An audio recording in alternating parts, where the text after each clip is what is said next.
কেবা কি করছো বা? ওই যে গাছটা হাইলা গেছে তা ভাঙে দিলাম। আর বা আমার অসুখটা বাড়া কাছে একটু টাকা লাগবে, ওষুধ কিনা লাগবে। তোমার বড় ছেলে আছে ওরা কও। বড় ছেলের কাছে আছে বা আমার দিবে না বলছে। তা আমার কাছে টাকা নাই তো। আর বা তুমি করছেন টাকা নাই, তোমার বড় ভাই করছে টাকা নাই, তাহলে আমি ওষুধ খালাবো না? আর ওষুধটা বাড়া গেছে। না না তুমি ওরা কও আমার কাছে কোনো টাকা নাই। আর আমি তো জব দিলাম না। তুমি যাও তো, আমার কাছে টাকা দেবো না, যাও।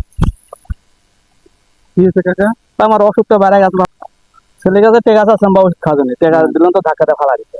কি রে, তোর বড় ভাইয়ের কাছে আমি শুনলাম তোর বড় ভাইয়ের কাছে গেছে, তোর বড় ভাইয়ের কাছে টাকা নাই, তোর কাছে আছে তোর কাছে টাকা নাই, তাহলে হ্যাঁ কি ট্রিটমেন্ট করবো না? করবে? তাহলে এর কাছে টাকা নিবে। এর কাছে টাকা নেবো, এর কাছে গেছিল, এর কয় টাকা নাই। তুই বন্ধু না, তুই আমার বন্ধু নামে কলঙ্ক। আজকে তুই বাপের তোর ধাক্কা মারতেছিস কিসের জন্য? যে যে বেচারা ছোটবেলা থেকে যা আয় করছে, যে সম্পত্তি বানাইছে, তোমাকে দুই ভাইয়ের নামে লিখিয়ে দিছে, দিয়ে তার ট্রিটমেন্টের টাকা থাকে না। তোরা মানুষ না আর কিছু রে?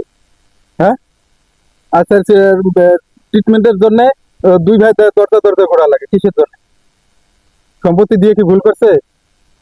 আসলে তোরা মানুষ না, তোর মতন বন্ধু আমার দরকার নাই, ঠিক আছে? তুই মাপ চা, বাবা মাফ করে দাও আমার।